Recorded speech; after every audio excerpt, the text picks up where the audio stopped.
Después de unas largas vacaciones de las clases del domingo, empezamos el año con un nuevo estudio. Y vamos a ver, como ya hemos anunciado, un análisis exhaustivo de la carta a los romanos. Y pues, como sabrán, la carta a los romanos se le conoce como la columna vertebral del cristianismo, porque en ella tenemos todas las bases de la fe cristiana. Incluso con la pura carta a los romanos podríamos evangelizar, porque ahí está toda la información necesaria sobre la salvación. Entonces nos vamos a ir leyendo toda la carta y nos vamos a ir deteniendo en cada texto. Vamos a, si es necesario, hacer un análisis exegético de las palabras en sus idiomas originales, que es el griego principalmente, y que esto nos vaya dando más claridad acerca de la doctrina. Ahora, recordemos que la Biblia tiene dos principales divisiones, y no me refiero al Antiguo y Nuevo Testamento, sino me refiero a su escritura. ¿Cuáles son esas dos divisiones? ¿Cuáles son los dos aspectos generales de la Biblia? No, independientemente de la traducción. ¿Cómo? Con doctrina y con historia. Doctrina e historia. ¿Cuál es el libro histórico del Nuevo Testamento? Hechos. Como su nombre lo dice, ¿verdad? Son hechos de los apóstoles porque es una narración histórica. Así que podemos encontrar una doctrina en el libro de Hechos, pero es una doctrina indirecta. Es decir, una doctrina, como le hemos hablado en otras clases, implícita. ¿Cuál es la diferencia entre implícito y explícito? Lo acabamos de ver ayer. Implícito es lo que se va aprendiendo conforme a lo que va pasando. Y explícito es lo que ya está escrito. Explícito precisamente es cuando la palabra nos da una instrucción puntual. Esto es así, ¿no? O sea, cuando dice, el Señor dice que esto es así. Eso es una doctrina explícita.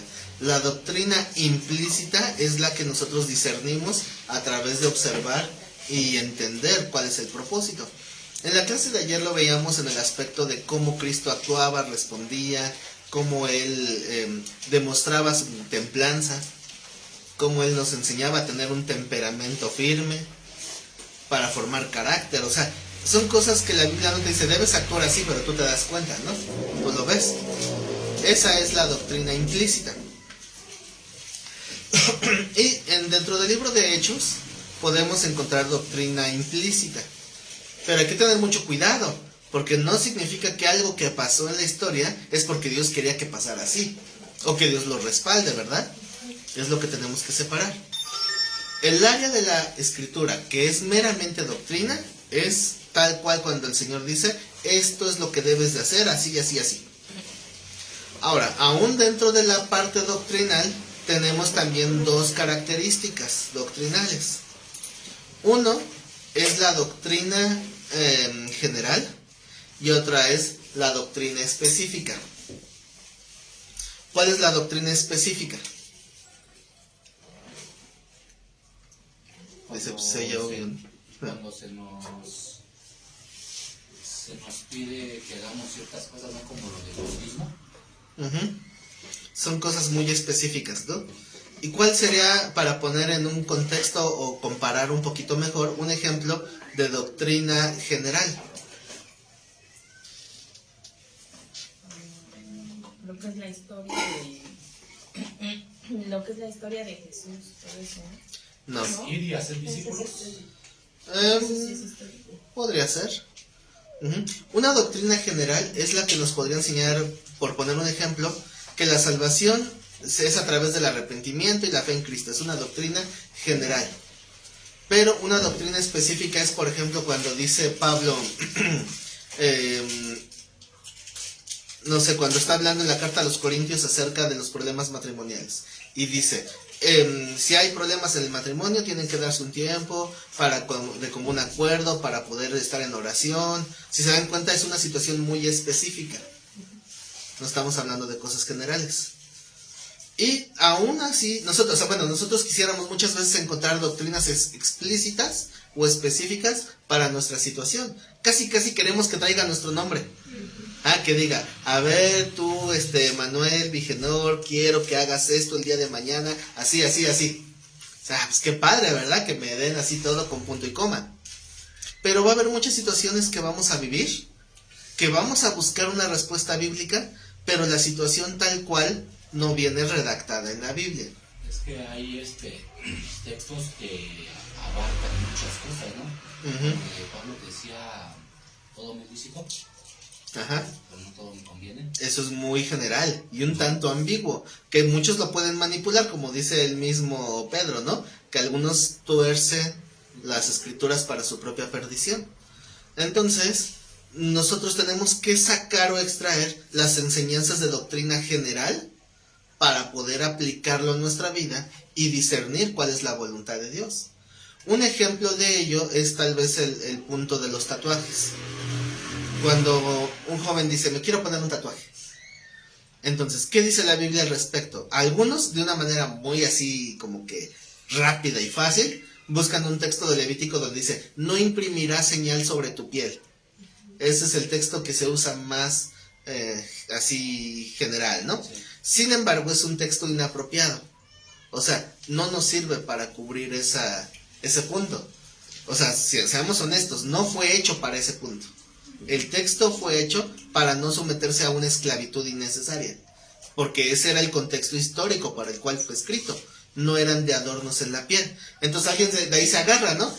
Como no es, entonces sí puedo.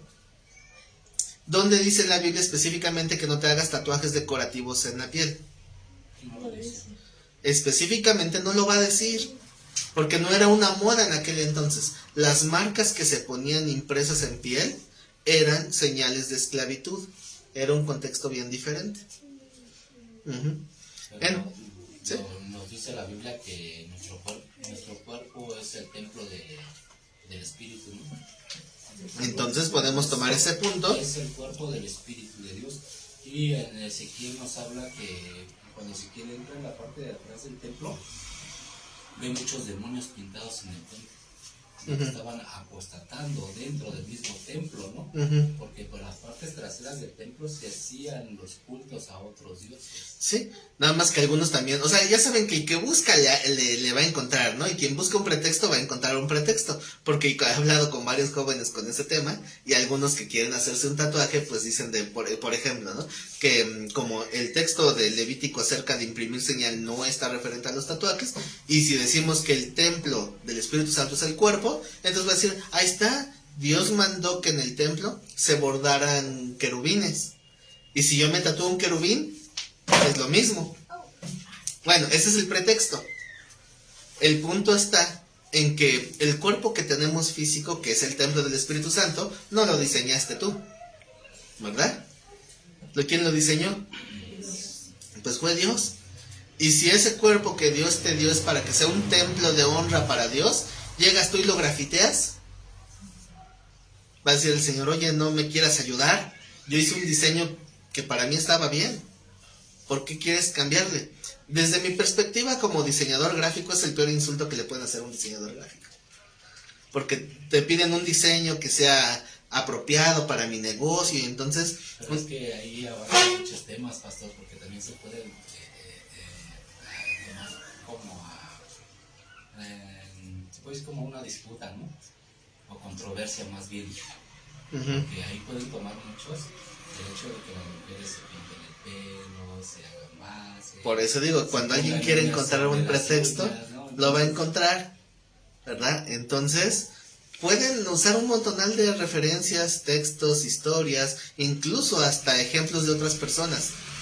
Es que mira el pastor fulanito que hacía así, ¿no? Y, por ejemplo, ¿han oído de Charles Spurgeon? ¿Cuál es su apodo? El príncipe de los predicadores. Entonces es una persona que tiene cierto renombre o prestigio, pero resulta que él fumaba pipa. Entonces, ¿qué? No vuelvo a escuchar sus predicaciones, a leer sus bosquejos. No, o sea, esa era su manera de entender. Cuando una persona llegó a reprocharle que estaba maltratando el templo del Espíritu Santo al llenarlo de las toxinas del tabaco, le hace así, en la pancita. Le dice, esto tampoco es sano para el templo del Espíritu Santo. Y se la quiso voltear, ¿no? Dice, ¿qué crees que el Espíritu Santo está bien que esté lleno de colesterol, triglicéridos y tantas cosas dañinas? Grasas saturadas.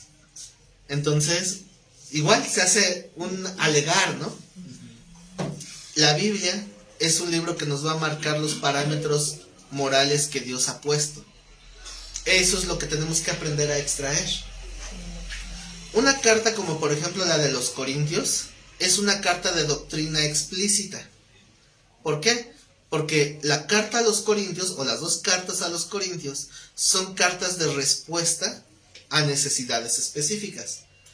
Por eso nos habla que del matrimonio, nos habla de los dones espirituales, nos habla acerca de incluso del manejo del dinero de la iglesia, nos habla de temas muy particulares porque eran situaciones que le preguntaron directamente a Pablo. La carta a los romanos es diferente, también es doctrinal, pero no tiene puntos explícitos, tiene doctrina general y sobre todo para sembrar las bases del cristianismo, aunque sí tiene enfoques muy particulares que los vamos a ir analizando. Como dice aquí en los comentarios, tal vez deberíamos pensar en que todo lo que hagamos debe glorificar a Dios. Y pues sí, realmente todo lo que hagamos debe de glorificar a Dios, porque dice la palabra que todo lo que hagamos lo hagamos como para Dios y no como para los hombres. Me acabo de dar cuenta que no traje los lentes. Acabo de ver que no veo. Ahorita que estaba leyendo el comentario no lo podía leer. Y como todavía no empiezo yo a leer acá, pues me acabo de dar cuenta que no veo. ¿Cómo creen que se decidió el acomodo de las cartas? O el acomodo del Nuevo Testamento en general. ¿Cómo se habrá decidido? ¿Cuál va primero, cuál va después? Conforme al canon, ¿no? ¿Cómo se estableció el canon? Con medidas, dependiendo, por decirlo, en el antiguo, primero fue lo que fue el Pentateuco, que fueron los primeros 5 libros, ¿no? Uh-huh. Primero la historia de cómo comenzó todo, que fue ¿cómo se llama? El Génesis. Uh-huh. Ya después de ahí lo que es Génesis, el Éxodo, lo que fue ahora sí que dentro de la historia, ¿no? Dentro de la historia lo que pasaron y no debían de hacer. Ya después de ahí vienen lo que son las leyes, ¿sí? O sea, van estableciendo conforme. Entonces, conforme a ese canon, a esas medidas que tenían, a esas reglas, fue lo que establecían también conforme. Pero el canon está, o sea, la prioridad del canon no está en el acomodo, sino en legitimizar los textos. A ver, este sí, este no, este se toma, este se rechaza. ¿Cómo? Viene dentro de también el orden, ¿no? Técnicamente no, porque hubo muchos acomodos. De hecho, hasta la Septuaginta se trataron de unir los libros de los Salmos, porque eran 3 libros y en versiones más antiguas eran 5 libros de Salmos. De hecho, muchos aún se desconoce el autor de algunos salmos. Pero el canon no trataba de evaluar eso, trataba de evaluar la inspiración del texto, incluso más por encima y definir quién era el autor, sino que tuviera coherencia bíblica. También hay muchas teorías que dicen que el libro de Deuteronomio se escribió hasta 100 años después de que ya había muerto Moisés, cuando se le atribuye en la tradición a Moisés como el autor. Entonces es tratar de organizar por cuestiones de doctrina o cuestiones de didáctica el acomodo, pero el canon, así siendo estrictamente tajantes, tenía la obligación de descartar lo apócrifo, o sea, descartar textos falsos. Pero es meternos en un montón de líos. Por eso yo les dije, del Nuevo Testamento está un poquito más reducido en lapso histórico. El canon del Antiguo Testamento duró 1000 años, pero el canon del Nuevo Testamento se armó en un siglo. Es mucho más sencillo. Bueno, está el Nuevo Testamento, primero los Evangelios, que fueron la biografía de Jesús. Uh-huh. Después ya empezamos con los libros históricos, que fue el de Hechos. Después ya empezamos con las cartas paulinas y se puso primero los romanos porque era la carta más extensiva y la que más doctrina traía para las bases del cristianismo. Ya después ya empiezan con los corintios, o sea, va disminuyendo el volumen de las cartas, porque van de mayor contenido a menor contenido. Así es. Bueno, dentro de lo que son los evangelios, se catalogan como una pequeña subsección, que son los evangelios sinópticos, Mateo, Marcos y Lucas, y Juan es el complemento como un evangelio adicional. Entonces hay una pequeña subdivisión. El libro de Hechos pues es para darle continuidad al aspecto histórico.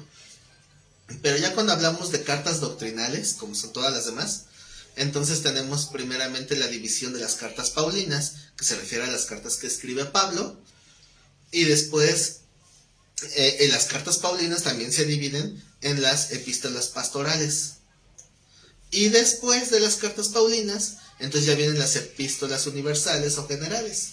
Católicas. O católicas, porque católico significa universal. Entonces también se les puede llamar así. Y hasta el último libro de Revelación, que es el Apocalipsis, ¿verdad? Porque le da un cierre a la historia bíblica. Sin embargo, el orden de cuál, por ejemplo, de las cartas de Pablo, cuál va primero y cuál va después, ciertamente era debido al tamaño de la extensión del texto. Entonces Romanos está en primer lugar única y sencillamente porque es la carta más larga, es la carta más extensa.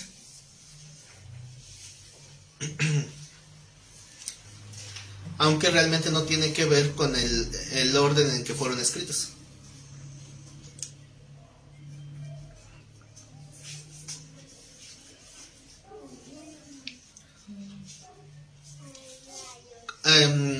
¿Se acuerdan de cómo fueron los viajes misioneros de Pablo?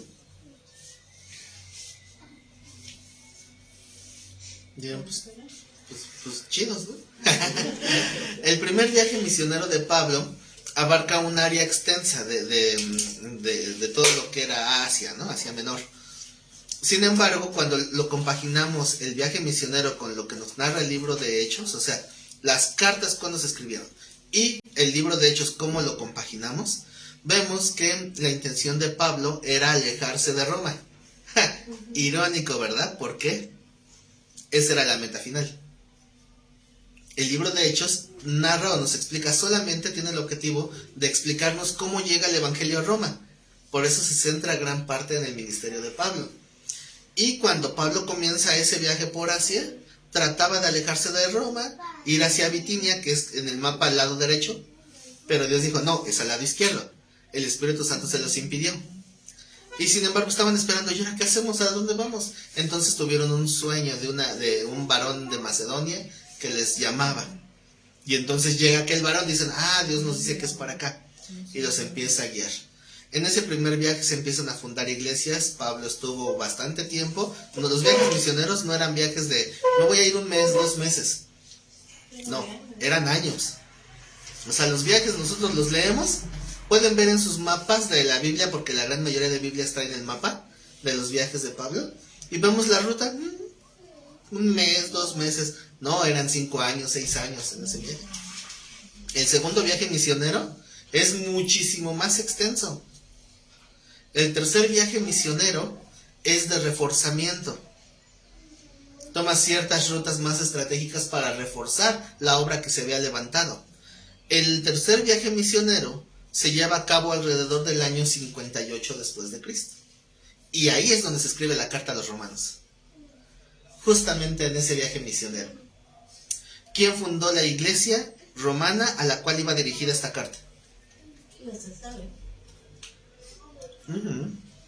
Exactamente, no se sabe. Muchos se van con la finta, ¿no? Si Pablo está escribiendo la carta es que Pablo la fundó, pero no. Él ya conocía la iglesia a través de cartas, pero él físicamente no había ido. Según algunas teorías de los historiadores, esta iglesia fue levantada por Apolos, o tal vez por Priscila y Aquila, dicen algunas teorías. Pero no hay una confirmación de ello. No podemos asegurar así a ciencia cierta quién fue quien fundó esta iglesia. Pero ¿qué sí sabemos con certeza? sabemos con certeza que fue parte de la línea doctrinal de Pablo. Eso sí se tiene por certero, porque aunque la iglesia no conocía físicamente a Pablo, lo conocían perfectamente por carta.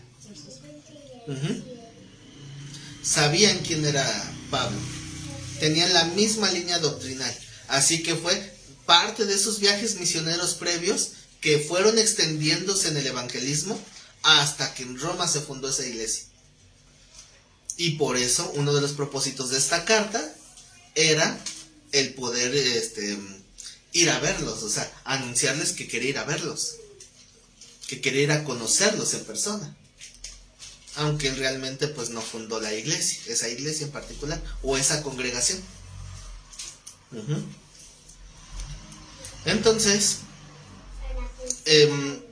hay propósitos generales por los cuales fue escrita esta carta. ¿De cuáles se acuerdan?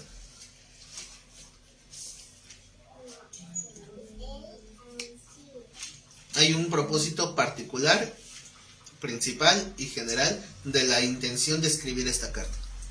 Y ese propósito se ve reflejado casi en toda la carta. ¿Era de la fe? De la fe, porque no que justo por la fe, ¿verdad? Pero el tema no es en sí la fe, sino de establecer los parámetros de la salvación. El sacrificio de Cristo, que se menciona mucho. Sí, o sea, ese es el punto, ¿no? Establecer los parámetros de la salvación. ¿Cómo es que se obtiene la salvación? Y pues ahí nos especifica todo ese contexto. Que es por fe, que no es por obras, que es a través de Cristo, a través de la cruz. Todo ese es el tema central. Pero hay otra motivación más.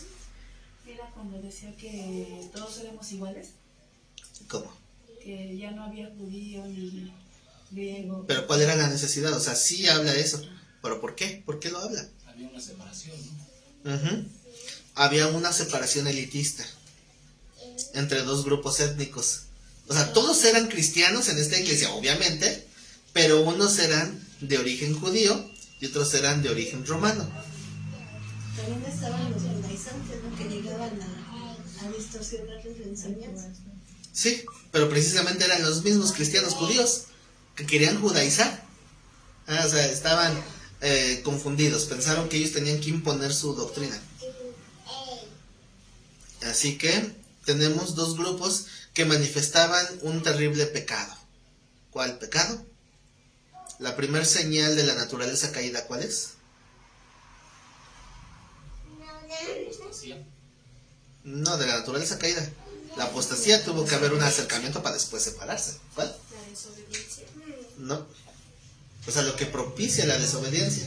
Primer pecado. ¿El ego? Exacto. El ego. ¿Qué hizo que Satanás se rebelara? El ego. Cuando dice yo, ¿verdad?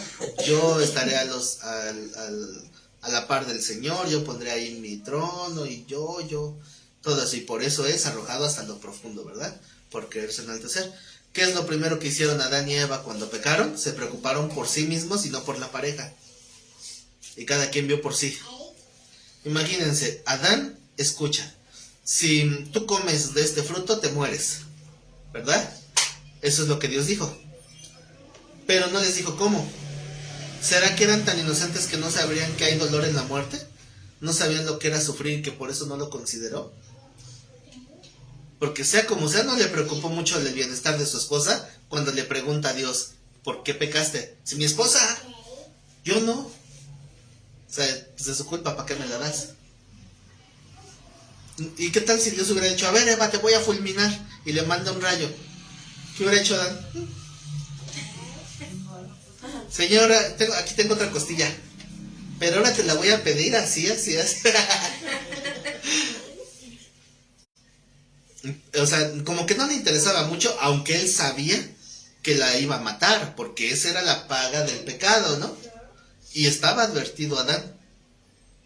Pero no le importó el bienestar de Eva, porque si no, le hubiera dicho, no, lo que quieras conmigo, pero a mi mujer no la toque. Eso hubiera dicho, así yo lo merecí. Pero no. ¿Cuál fue la reacción de Adán?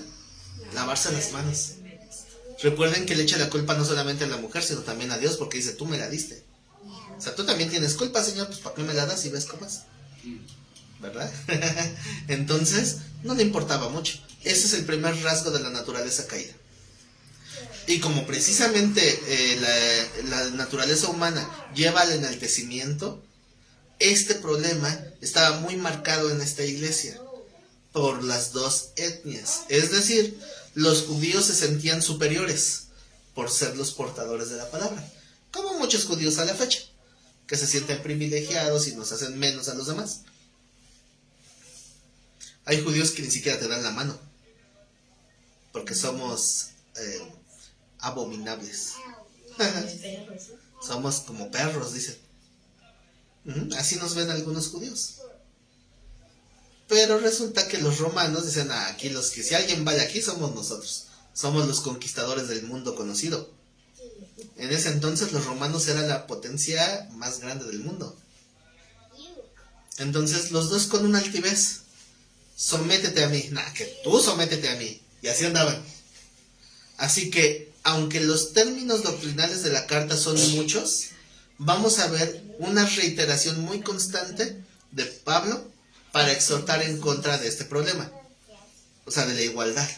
Por eso dice que ya no hay diferencia entre judío ni griego, que todos somos iguales. O sea, nos da un montón de referencias a este punto. Y se van a ir dando cuenta porque lo reitera una y otra vez. Ahí lo vi. Así que vamos a dividir el libro de Romanos en los temas principales.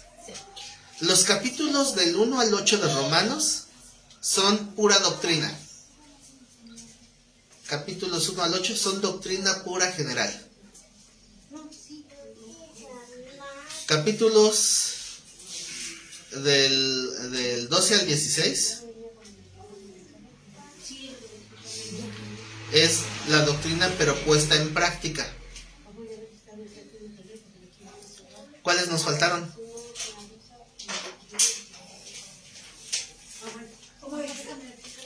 Del 1 al 8 es doctrina general. Del 9 al 11. Ajá, del 12 al 16 es la doctrina en la práctica o en la aplicación de la doctrina. Y nos faltaron entonces del 9 al 11.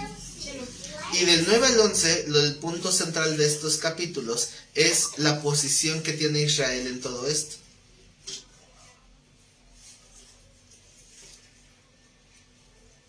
Nos dicen del 9 al 11, efectivamente.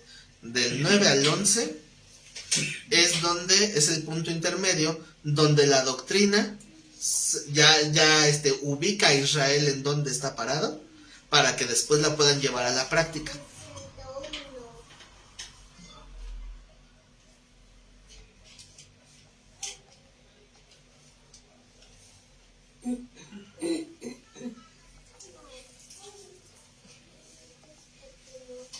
¿Vamos bien hasta ahí? Bueno, entonces ahora sí vamos a abrir la carta a los Romanos. Después de esta introducción, ya vamos a empezar a leer la carta.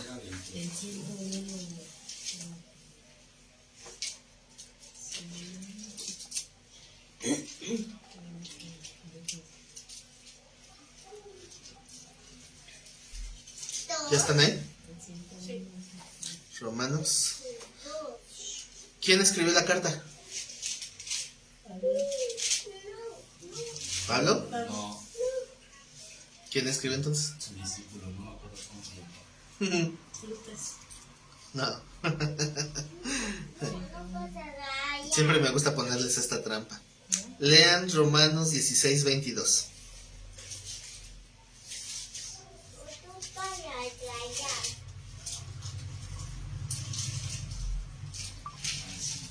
Romanos 16:22. ¿Qué dice? Después de que escribió la epístola, os había enseñado. Bueno, sí era su discípulo, Pablo, ¿no? No, bueno, sí. No lo dice explícitamente. Pero era un hermano, ¿verdad? Que era también fungía con esa función de escriba. Sí. Ahora vamos a comparar ese texto con Romanos 1:1.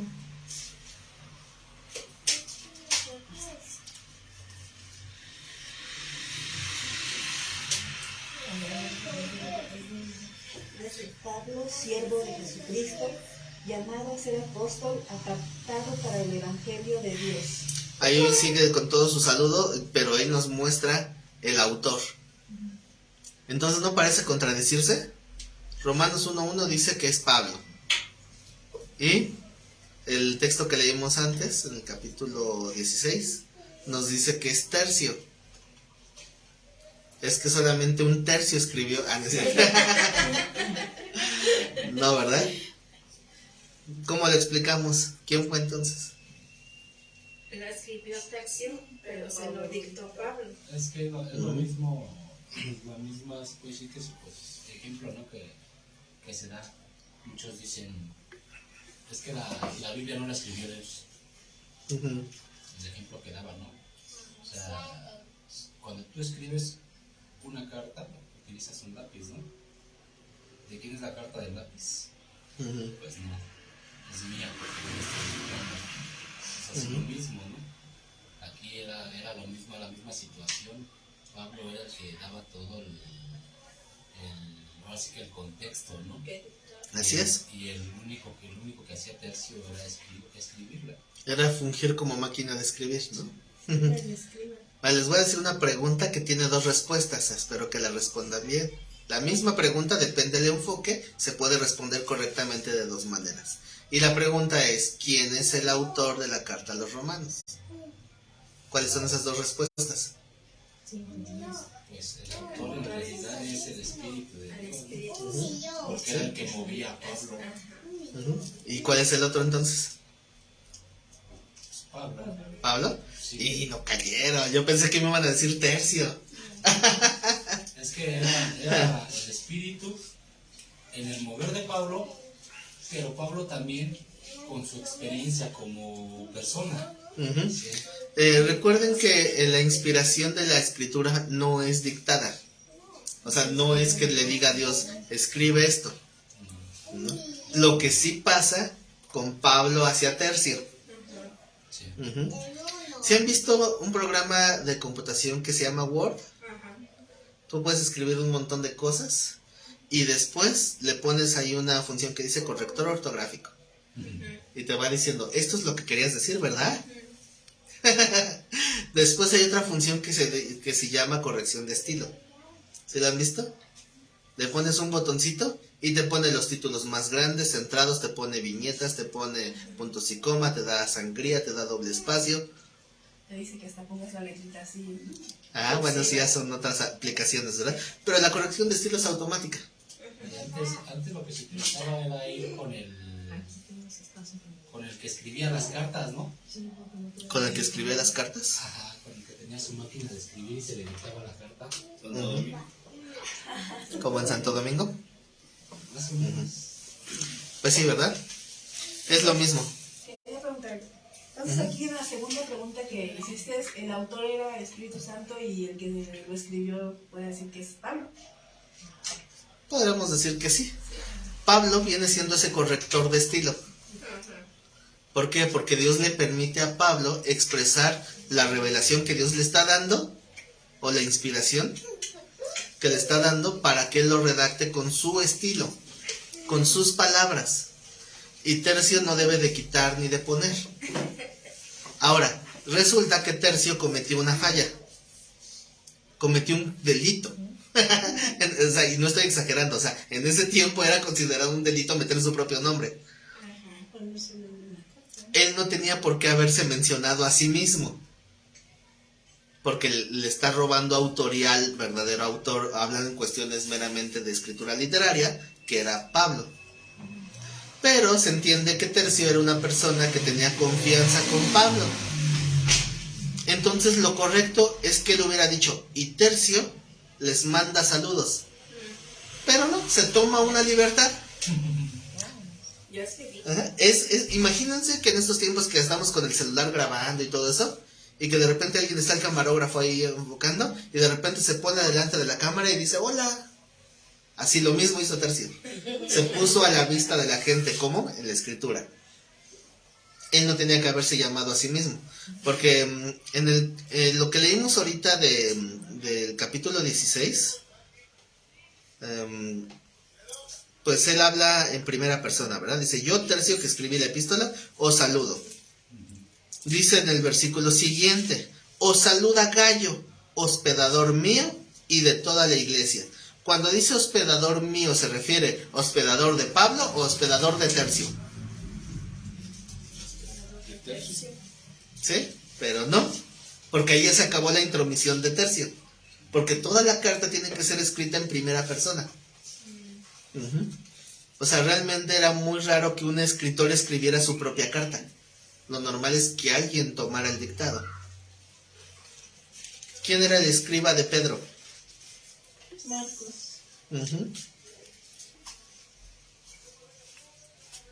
Juan Marcos.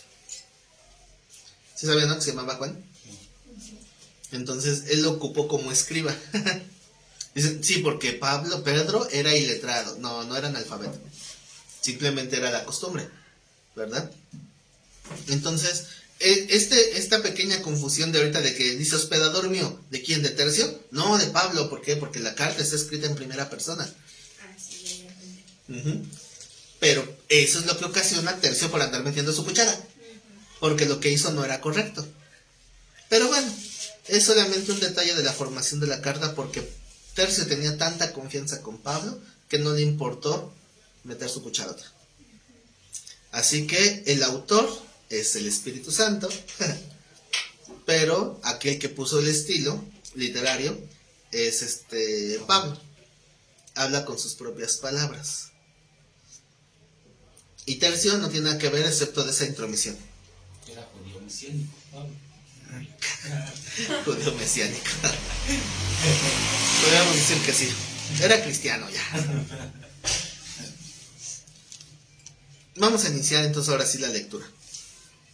Pablo, siervo de Jesucristo, llamado a ser apóstol, apartado para el evangelio de Dios, que él había prometido antes por sus profetas en las santas escrituras.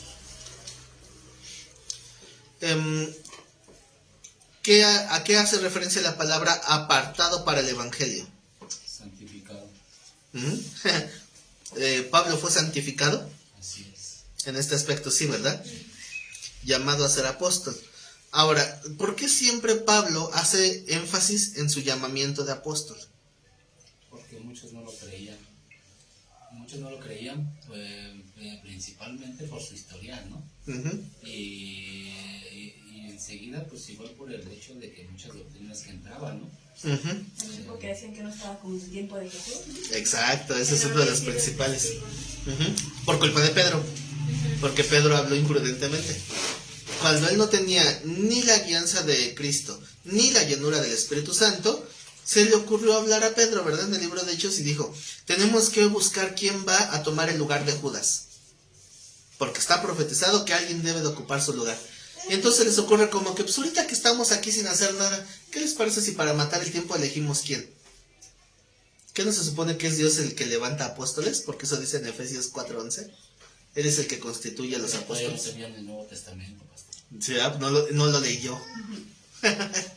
Entonces se le hace fácil a Pedro decir, pues vamos a buscar entre todos los que están con nosotros, pero tiene que ser alguien que haya estado en todo el recorrido que nosotros tuvimos, en todo ese ministerio de Cristo, que nos haya acompañado desde el principio. Y resulta que muchos leyeron la copia del libro de Hechos, que para este entonces, aunque no todos tenían copia del libro de Hechos, sí era conocida la narración de Pedro. O sea, de esa historia que les estoy platicando. Así que dicen, ¿y Pablo por qué se dice apóstol? Si él no estuvo con ellos desde el principio. Pero el libro de los Hechos no lo escribió Pablo, pastor. No, lo escribió Lucas. Bueno, pero dictado por Pablo, ¿no? No es de su propia autoría. Fue su recopilación. Pero entonces lo escribió antes en el transcurso del ministerio. Sí. Incluso hay un detalle interesante en el libro de Hechos, que Lucas se incluye en la historia de dos maneras diferentes. Hay pasajes donde dice, y entonces fulanito hizo esto, aquello y el otro.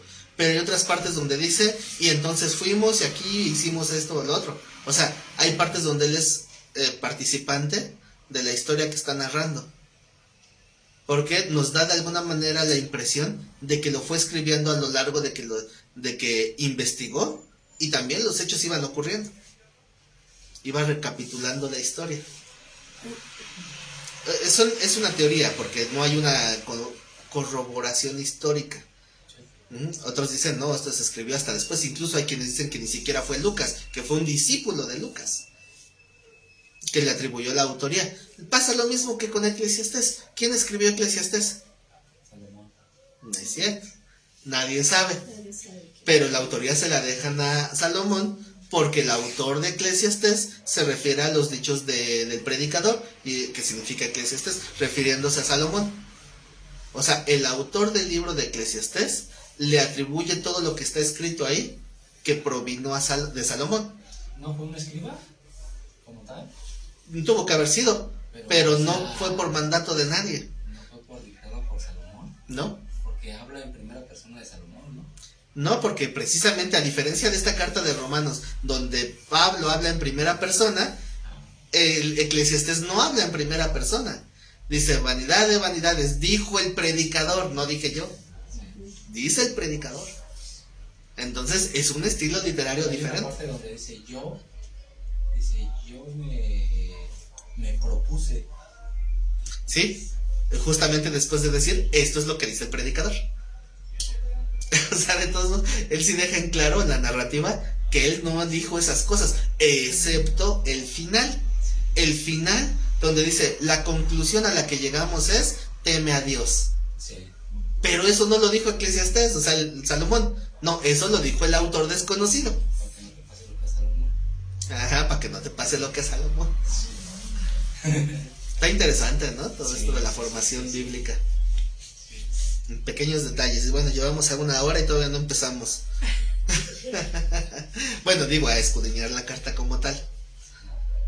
Entonces, regresando al punto, Pablo no había sido llamado ante los ojos de todos como sí lo hicieron los demás apóstoles, que sí fueron llamados así. Y por esa razón, Pablo siempre tenía que estar defendiendo su ministerio. La carta a los Corintios es una también de las causas por la cual se escribió, para defender su ministerio. Incluso ya habla con ironía, ¿no? Donde dice, creo que no he sido inferior a aquellos grandes apóstoles. Sí. Y muchos, siempre que leo eso, siempre les pregunto, ¿quiénes son los grandes apóstoles? Y muchos me dicen, ay, pues Pedro, Juan, Santiago. No, estaba siendo irónico. Porque después, más adelante, dice, estos son obreros fraudulentos. Ahí es donde se habla del ladrón. Ahí sí, ese sí es el ladrón de Juan 10:10, el que viene a robar, matar y destruir. Ese sí era. Así que, entonces, Pablo siempre hace ese tipo de explicaciones cuando escribe, ¿verdad? Apóstol, llamado a ser apóstol, apartado para el evangelio de Dios, que él había prometido antes por sus profetas en las santas escrituras, acerca de su Hijo, nuestro Señor Jesucristo, que era del linaje de David, según la carne, que fue declarado Hijo de Dios con poder, según el Espíritu de Santidad, por la resurrección de entre los muertos, y por quien recibimos la gracia y el apostolado para la obediencia a la fe en todas las naciones por amor de su nombre, entre las cuales estáis también vosotros, llamados a ser de Jesucristo. Se dan cuenta que está haciendo dos aspectos principales. Un resumen de la doctrina que ellos ya tienen, de lo que ellos ya saben perfectamente, pero sin embargo les está haciendo un llamado a futuro. ¿Cuál es el llamado a futuro? Apóstoles de Jesucristo. No apóstoles, ¿no? Hacer de Jesucristo es. Hacer de Jesucristo. Pero aquí también dice, ¿no? Por quien recibimos la gracia y el apostolado, también está hablando hacia ellos, ¿no? Para la obediencia a la fe en todas las naciones por amor de su nombre. Pero el apostolado recibimos, el apostolado se está refiriendo a los líderes. Ya. Pero la exhortación, cuando la hace extensiva, Sí. dice, entre los cuales estáis también vosotros, y aquí ya abre, Sí. vosotros llamados a ser de Jesucristo. Entonces, ¿no será que alguien se ofendiera? Ya, o sea, que no soy de Jesucristo, pues a como te comportas tal vez no. O sea, esta pequeña insinuación es trascendente para el resto de la carta, porque incluso en la predicación de la mañana hablábamos de que, a ver si de veras naciste de nuevo o no. Y muchos pueden estar en la iglesia durante años y a lo mejor no han nacido de nuevo. Y por eso muchos dicen, ¿de veras será este Jesucristo? O tal vez nada más creías que eras de Jesucristo. Y por eso el mensaje central de esta carta es corroborar eso a través de tu conocimiento doctrinal. Un ejemplo de aquellos que creían ser de Jesucristo, ¿se puede decir que es Judas? Pudiera ser, ¿no? Él estaba ahí, él también hacía milagros, él también fue con los 70, también predicó. Y al final de cuentas, el Señor sí nos dice específicamente que él no era salvo. ¿Por qué? Porque dice, ninguno se perdió de los que me diste, dice el Señor, excepto uno. O sea, él está afirmando, Judas sí estaba perdido, pero porque nunca llegó a la perfección, estaba engañado. Solamente el hijo de perdición destinado para tal propósito. Así que, cuando estamos en la iglesia, muchos dicen ser de Cristo. ¿Cómo Cristo evidencia quiénes son o quiénes no son? ¿Desde la prueba? Por los frutos os conoceréis. Fíjense que ahí hay una trampa. ¿Por qué? Porque sí dice el Señor que por los frutos se conocen, pero también te dice, ten cuidado, porque a veces parece que hay fruto y no lo hay, porque el trigo y la cizaña crecen juntos y se parecen. Hasta que se prueba el fruto se dan cuenta si había tal o no. O sea, si había fruto o no había fruto. Ahora, el fruto no es algo que se mire, el fruto es algo que se prueba, ¿verdad? No es algo que se debe de guiar por apariencias. El Señor una vez, eso lo dijo un montón de veces, ¿verdad? Lo repitió en un montón de textos. El árbol se conoce por su fruto. Pero en una de esas, voltea a ver a los fariseos y les dice, ¿cómo ustedes siendo malos dan un buen fruto? Sepulcros blanqueados, se ven bonitos por fuera, pero yo sí veo lo que hay dentro. O sea, era una exhortación que le está diciendo a la gente. Ellos dan un fruto en apariencia, pero Dios conoce el verdadero fruto. O sea que nuestros frutos se van a dar a conocer. ¿Nuestros frutos? En las pruebas. Sí, se va a probar el fruto para ver si de veras. Por eso cuando Pedro dijo, yo te seguiré hasta la muerte, dijo el Señor, a ver si es cierto. Satanás os ha pedido para zarandearos como al trigo. ¿Para qué se zarandea el trigo? Para sacar ese fruto, ¿no? El grano. Por eso usa esa expresión. ¿Cómo se lo zarandeó Satanás a Pedro? 3 veces. 3 veces lo mandó a alguien que lo confrontara. Oye, tú eres discípulo de aquel que van a matar. No, yo no. Ya me imagino al Señor Jesús, condenado traidor, ¿no? Que de veras me amabas. Por eso luego cuando resucitó el Señor le dice, Pedro, ¿de veras me amas o me estás cuenteando? ¿Sí se acuerdan? Sí. Ya cuando el Señor resucitó le dice, Pedro, pero fíjense, las 3 veces que le preguntó, la primera fue diferente. La primera es, Pedro, ¿me amas más que toda esta bola? Bueno, eso de bola lo agregué yo. ¿Me amas más que estos? Y los demás, ¿por qué insinúa eso el Señor? ¿Qué crees que Él te quiere más que yo? Bueno, no sé. Le dice, ¿me amas más que estos? Sí, Señor, tú sabes que te amo. Entonces demuéstramelo. ¿Cómo? Apacienta mis corderos. Pero la segunda vez le pregunta diferente. No le pregunta si lo ama más que estos. Nada más dice, ¿pero me amas? ¿Sí me amas, Pedro? Sí, Señor, yo te amo. Pues demuéstramelo, apacienta mis corderos. Pedro, ¿me amas? Se pone triste Pedro. Señor, tú sabes todo. Tú sabes que en verdad te amo.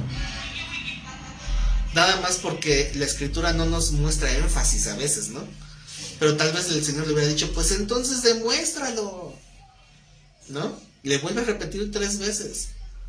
Señor, tú lo sabes, tú sabes que sí. Nada más que cuando hacemos una exégesis nos damos cuenta que Cristo le habló con la palabra ágape, o sea, me amas, con ese amor de Dios. Y Pedro le respondía con la palabra fileos. En español sería algo así como, ¿me amas? Pues me caes bien. No, sí, Te quiero un buen, Señor. Pero ¿me amas? Es que sí te quiero. O como diciendo, ¿me amas para entregar tu vida por mí? Ajá, y de hecho sí se lo dice después. Va a llegar un día, Pedro, donde te llevarán a donde tú no quieres, dando a entender que le iban a llevar al matadero, ¿verdad? Y entonces sí vas a demostrar esto que estás diciendo, pero ahorita quién sabe. ¿De veras? Sí, entonces párate y sígueme. Y ahí venía Juan también y dice, ¿y qué este qué? ¿Este quién lo invitó? Y el Señor le dice, ay Pedro, ¿cómo carambas te importa? ¿A ti qué? Yo estoy parafraseando, pero el sentido es ese. Le dice, ¿qué a ti? Dice el Señor. Si yo quisiera que él quedara vivo hasta que yo regrese, ¿a ti qué te importa? Tú obedece y ya. Tú sígueme. Y deja de ver cómo trata a los demás. Pregunta, ¿por qué el Señor no le habló a Juan? Porque Juan lo seguía. Porque Juan ya lo seguía, no necesitaba que le hablaran. Entonces no me hablan, yo voy. Y Juan, ay, a mí no me habló el Señor aquí, me quedo, no, si no me hablan, yo voy. Sí. Cuando dicen, ¿por qué no me habló el pastor? Oye, si no me habla, yo voy. No, o sea, uno es el que tiene que poner la iniciativa. Bueno, ¿qué tiene que ver esto con la carta de los Romanos?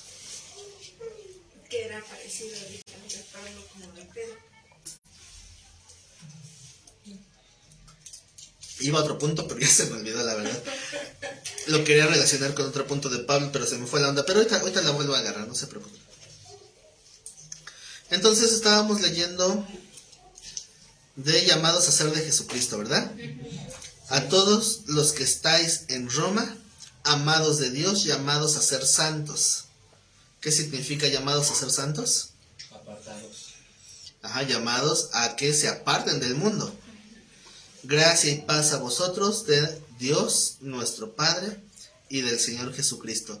Todo esto es apenas el saludo, pero como les decía, tiene dos exhortaciones. Nos da un resumen de que lo que nos une es la fe, y después se nos exhorta que somos llamados a ser verdaderamente de Él. Así que, aunque este es el saludo, podríamos decir que a partir del versículo 8 es donde empieza a expresar simplemente sus planes. El título que tiene generalmente la versión Reina Valera es El deseo de Pablo de visitar Roma. Dice, primeramente doy gracias a mi Dios mediante Jesucristo con respecto a todos vosotros, de que vuestra fe se divulga por todo el mundo. Cuando dice vuestra fe, ¿se refiere a la fe de la iglesia cristiana o a la fe de esa congregación? De esa congregación. Es explícito, ¿verdad? ¿Qué viene implícito? ¿Qué nos deja ver este texto? Que era una iglesia evangelista, una iglesia que sí realmente estaba evidenciando una fe que los llevaba a trabajar. Dice, al final del versículo 8 dice, de que vuestra fe se divulga por todo el mundo. Esto de todo el mundo es una retórica, ¿verdad? O sea, no, los aztecas no escucharon de la fe de los romanos, o sea, es una expresión retórica. Se me fue ahorita el nombre de la figura retórica. No la quiero regar, pero es retórica. 9. Porque testigo me es Dios, a quien sirvo en mi espíritu en el evangelio de su Hijo, de que sin cesar hago mención de vosotros siempre en mis oraciones, rogando de que de alguna manera tenga al fin, por la voluntad de Dios, un próspero viaje para ir a vosotros. Si se dan cuenta que nos está hablando de una intención prolongada, o sea, ¿qué quiere decir? Nos da a entender que él ya había querido ir desde antes, porque ya tenía trato con ellos en carta, no en persona. Quería ir a ellos, pero a veces Dios lo impide. ¿Será que había un propósito de Dios? ¿O no? De que Pablo no hubiera ido antes. Ah, pues sí. O bueno, pequeño spoiler, nunca llegó. Si se dan cuenta, nunca llegó a esta iglesia. Lo mataron en el camino. Pero sí llegó a Roma, ¿no? A Roma llegó, pero a esta iglesia no. Ajá. Porque su plan era ir hasta España. Su siguiente viaje misionero era hacia España. Pero ya no se pudo. Entonces, cuando él planea visitar a la iglesia y no puede, ¿cómo lo discierne? ¿Fue porque Dios así lo quiso? ¿Fue el diablo? ¿Fue una mala organización de Pablo? ¿Qué fue? Por parte de Dios. Pablo todo se lo atribuía a Dios. Él sabía que el mover estaba de Dios, lo que tenía y no tenía que hacer. Ajá. Aquí hay un detalle interesante que sería bueno compararlo con nuestras propias decisiones de vida. ¿Creen que la situación que están viviendo es porque así era la voluntad de Dios?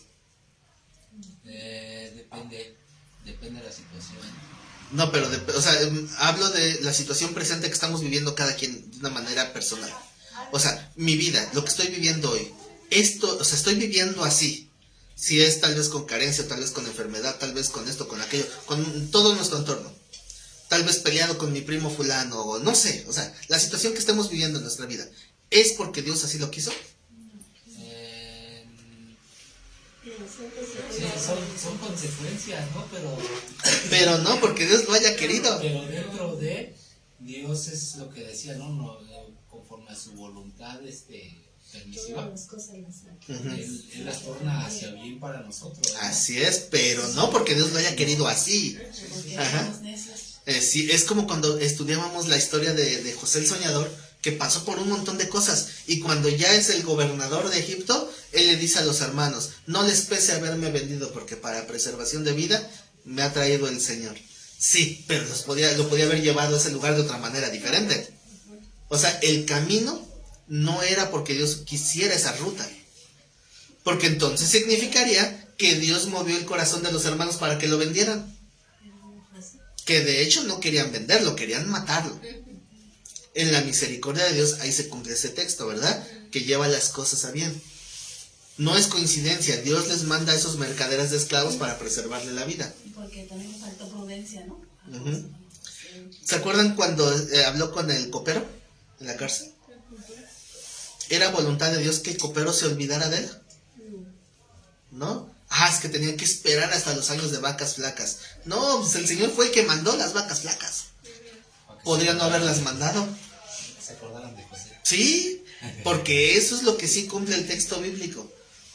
Resumiendo, lo que estamos viviendo hoy en nuestra vida no es lo que Dios quería. Es como Dios nos va teniendo tolerancia y nos va guiando a bien si estamos caminando conforme a sus designios. Nos va corrigiendo nuestros errores en su misericordia. Y eso si en verdad estás tratando de caminar conforme a Dios. Si no, pues peor tantito. ¿No? Nada va a ser conforme a la voluntad de Dios, si ni siquiera lo intentas. Ahora, con Pablo pasa algo interesante. Pablo nos da un testimonio histórico diferente a la mayoría de nosotros. La comunión de Pablo con Dios era, o sea, mucho más fuerte que la que tenemos nosotros. Pablo sí podía decir, Señor, mañana quiero ir a tal lugar, ¿qué opinas? Y el Señor le decía, no, vete para acá mejor. Era una conexión directa. Era una comunión mucho más fuerte, más directa que la de nosotros. La única diferencia entre Pablo y nosotros, ¿saben cuál es? O sea, digo, para que haya esta diferencia de comunión, ¿cuál será? Que nosotros muchas veces no nos santificamos. Es la consagración. Esa es la única diferencia. Quisieran que Dios les hablara así como le hablaba a Pablo, conságrate al nivel de él, y vas a ver que sí. Sí. Pero decirlo y hacerlo, híjole. Cuando Pablo dijo esas palabras de despedida de que lo logré, he guardado la fe, no fue de a gratis, o sea, era un verdadero triunfo, porque muchos se hubieran echado para atrás. ¿Cómo se enojó Pablo con Marcos? ¿Sí saben esa historia? ¿No? Que dijo, vente Marcos, vamos a predicar y aunque nos maten. Dijo Marcos, a ver, espérate tantito. Y si mejor nos esperamos a que pase el conflicto, no le saques Marcos, vámonos a trabajar para el Señor. Dice, no, espérate, yo sí valoro mi vida. Y se pelearon por eso. Entonces, como era sobrino de Bernabé, le dice, ¿qué onda con tu sobrino? Cobarde. Dice, no, dale chance a este chavo. No, que así no se puede. Entonces yo tampoco voy. Pues no vayas, Silas, vámonos. Y cambia de compañero de misión. Obviamente estoy exagerando. Más adelante, Marcos, el mismo Pablo lo llama. Dice, ahora sí mándame a Marcos. Ya maduró, ya está más firme. Pero Pablo tenía una convicción tal que se daba la vida por el evangelio. No todos tienen esa convicción. Si en lugar de Marcos te dijera a ti, vente, vámonos a que nos maten. Señor, es tu voluntad. No, hay que estar en oración. Yo digo, no, que Dios me confirme. Esto no es de Dios. A mí Dios me dio un sueño profético que yo voy a predicar a ¿dónde les dije? A Cancún. Sí. Así que por favor vayan ahorrando porque Necesito ir. Necesito obedecer al Señor. Es menester obedecer a Dios antes que a los hombres. Pero este tipo de viajes misioneros donde vas a que te maten, o sea, expones tu vida, y ¿saben qué es peor que morir? Que te den en la torre y no te mueras. Como el mismo Pablo. Le dieron su golpiza, aventaron por un barranco y lo dejaron ahí tirado. Pero se equivocó, pastor, no era Cancún, era Culiacán. Culiacán, no, ok. Cancelo, rechazo. A Culiacán y a los narcos, ¿no? Aguas que tú te vas conmigo, Sí, es que como que en la escuela de los niños no los podemos cambiar. Ah, sí, sí. ¿Verdad, Nelly? Ay, no. ¿Qué días aquellos donde decía esta mujer, vamos a donde el Señor nos lleve, ¿verdad? Como han cambiado los tiempos. Es que ya hay dos poderosas razones. Sí, pues sí. En las que tienen que pensar.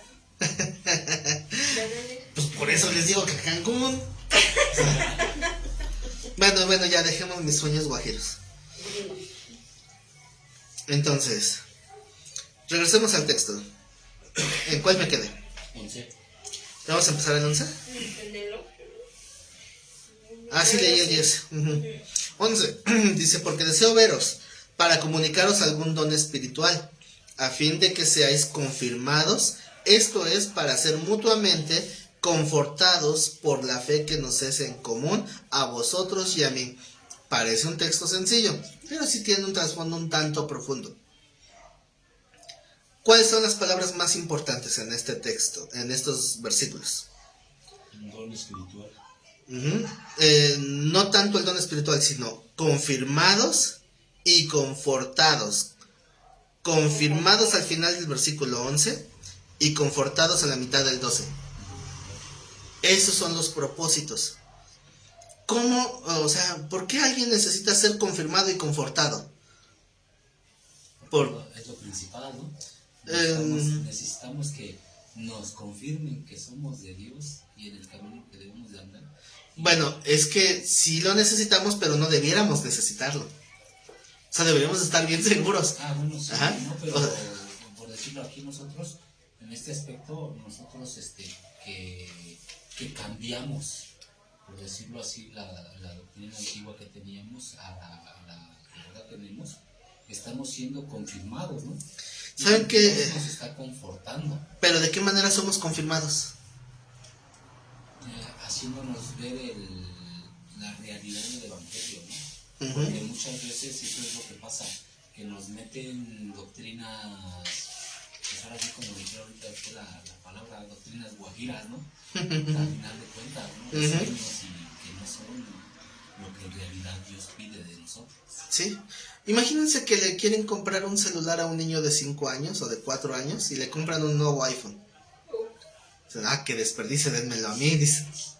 Entonces el niño no lo va a saber usar, ¿o sí? Está bien que están adelantados, pero no es para tanto. No le van a sacar provecho.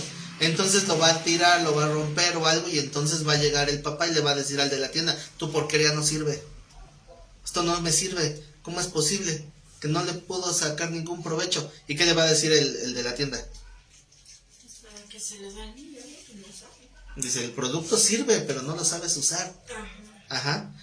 ¿Cómo llevamos esta analogía a lo espiritual? Muchos tienen la palabra de Dios como si fuera ese teléfono.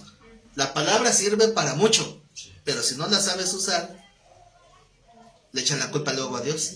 Es que la palabra no se cumple, no me funciona la palabra. Como aquel que dice, Señor, tú me prometiste que el diablo me iba a devolver las bendiciones que me arrebató y no veo claro. ¿Y qué va a decir el Señor? ¿Yo qué horas te dije eso? Yo no dije, ¿cómo no? Aquí el pastor me dijo que aquí dice Juan 10:10, el ladrón no viene sino para robar, matar y destruir, pero yo he venido para que tengan vida y en abundancia. ¿Dónde está mi abundancia? Si yo tengo mi ¿cómo le llaman? Mi tarjeta de membresía de la iglesia. Sí saben que hay membresías, ¿no? En muchas iglesias. Entonces, aquí está, pagado hasta la fecha, enero 2023. ¿Dónde está mi bendición? ¿Qué le va a decir el Señor? Si yo no dije eso, pídeselo a tu pastor, él fue el que te prometió, yo no. Una vez escuché un dicho que se me hacía muy apropiado, como si Dios dijera, yo me hago responsable de lo que dije, no de lo que tú entendiste. Entonces, como les mencioné en los versículos atrás, esta carta tiene el propósito para confirmarlos, desde antes ya lo decía, ¿no? Para ver si somos de Cristo o no. Y por eso todo el tema posterior es la salvación, para ver si somos de Cristo. Una persona, a ver, analícenlo un poquito, no me respondan a la primera, analícenlo un poquito. Una persona con una mala doctrina podría sí haber nacido de nuevo, Sí. aunque tenga mala doctrina. Sí. ¿Todos los casos sería un sí? No, creo que no. No, pero sí se puede dar el caso. Se puede dar el caso, Sí. pero lo más probable es que no. ¿Por qué? Porque si te enseñan que la salvación es a través de diezmos, por poner un ejemplo, o que la salvación es a través de un bautismo, entonces dicen, entonces me tengo que mojar para que esa agua mágica me limpie de mis pecados y ya soy acepto delante de Dios. Y si me vuelvo a equivocar, pues me vuelvo a bautizar. Porque es una mala enseñanza. ¿Esa persona será salva? No. Pero si una de esas tantas personas verdaderamente tiene una fe de rendirse ante Dios y se deja llevar por una mala guianza del pastor, pero lo hace con fe, con una rendición genuina, sí va a ser salvo, ¿no? Pasa como el etíope, ¿no? Ujú. Tenía una alianza como tal y como tal no tuvo una alianza a fondo, pero sí que sabe. Sí, Nada más se porque- le dio una, como dijeron por ahí, como una probada, ¿no? pero precisamente Dios le mandó al evangelista para que lo ubicara. Sí. Ajá. Entonces, a final de cuentas, la instrucción vino después. Pero sí puede ser que una persona con una mala doctrina sea salva. O sea, hay gente que dice muy tajantemente, en el catolicismo romano nadie puede encontrar la salvación. Y entonces, ¿los reformadores qué? ¿No? Solo que fueron guiados por Dios a... Claro, dice la palabra que el que busca, y el que llama se le abrirá. También dice el Señor, el que a mí viene, Yo no lo echo. yo no le echo fuera. Así que uno puede buscarlo en una ignorancia. ¿Para qué nos sirve entonces la doctrina? Para afirmar, para corroborar que estoy donde debo estar, o para corroborar que no estoy donde debo estar. También. Sí. Ajá. Para confortarnos. ¿Alguna vez, pregunta meramente retórica, le preguntaron a Dios, muéstrame si estoy bien, y el Señor dijo, no? A todos nos tuvo que haber pasado. Si estamos buscando verdaderamente a Dios, Dios en algún momento nos tuvo que haber dicho, no, lo que tú crees no está bien, No es así. no es así, ¿no? Como yo me di cuenta de un pequeño trauma en la mañana, se los voy a ventilar. Yo me di que hay ciertos hermanos que tienen trauma con una doctrina del padre maldad, de veras. Ninguno de los aquí, ¿verdad? Nadie. No. Ya fuimos librados. No fuimos nosotros. Yo escucho que lo comentan con cierto tono de broma, ¿no? Pero digo, o sea, es feo darse cuenta, ¿no? De que, híjole, esto, bueno, no sé, ustedes díganme si me equivoco, pero muchas doctrinas las recibimos con fe. Que decimos, no, mira qué grandes cosas ocultas que yo no sabía. Y después, ¿qué crees? Te mintieron. Pero deje tanto la fe, ¿no? O sea, el hambre con la que lo recibimos, ¿no? Así es, pero precisamente porque hay necesidad de Dios. Sí. Y nos hacen pensar que hay profundidad en la palabra cuando realmente no era. Dices, no, ya aprendí algo bien profundo que nadie sabe. Exacto, nadie lo sabe. Porque no es... Ujú. Entonces, ¿cuál es la diferencia? Que Dios te empieza a mostrar lo que sí está porque tú lo ves. En la escritura me refiero. O sea, lo disciernes en la escritura. Y esa es la gran diferencia. Eso es la razón que motiva a Pablo a escribir todo esto. Pero para aquellos que tienen una fe genuina, que sí nacieron de nuevo y que no está basada en la doctrina como tal, necesitan la evidencia espiritual. Y por eso el texto dice, voy para transmitirles un don espiritual como una confirmación. ¿Cuál es la señal? Pongan atención, Cuando el Espíritu Santo viene sobre nosotros, tenemos 3 aspectos: sello, llenura y bautismo. ¿Qué señal hay visible del sello del Espíritu? El sello no hay señal. No hay ninguna señal. Perfecto. No hay ninguna señal física visible. ¿Cuál es la señal bíblica de la llenura del Espíritu? El poder discernir y hablar las escrituras con firmeza, ¿no? Esa es una, pero no es la única. Ahora, el libro histórico de Hechos nos habla de una manifestación muy recurrente en ese entonces, que es el hablar en lenguas. Y cuando confunden precisamente la doctrina con la historia, toman la decisión incorrecta de enseñar que la señal de la llenura es el hablar en lenguas, lo cual la doctrina difiere. Pero lo que sí dice la doctrina en Corintios es que la señal bíblica de estar lleno del Espíritu Santo es una manifestación espiritual. Cualquier manifestación, puede ser el don de ciencia, el don de sabiduría, el don de interpretación, puede ser el de lenguas, pero puede ser cualquier otra manifestación espiritual. Pero hay una manifestación. ¿Han leído acerca de Timoteo? Pablo le dice a Timoteo, aviva ese don que hay en ti, que te fue dado ¿cómo? Por la imposición de mis manos. Un texto dice por las manos del presbítero, otro texto confirma que él es ese presbítero que le impuso manos. La doctrina de la imposición de manos es acerca de la transferencia de espíritus, no de como se enseña en muchas iglesias de espíritu de esto, espíritu de aquello, no, se refiere a influir espiritualmente en alguien más. Conforme a los dones. Conforme a los dones y conforme a tu calidad espiritual. Por eso dice, no impongas las manos a la ligera. Que era lo que buscaba Simón, ¿no? Entonces, eso de que no impongas las manos a la ligera, algunos lo interpretan como que no pongas cargos, o sea, gente a cargo de la iglesia a la ligera. Pero si lo confirma, no sé cómo es la palabra. Comparamos. Si lo comparamos con la historia de Simón el Mago, ¿qué es lo que él quería? Que le transmitieran el Quería que le pusieran las manos para recibir el don.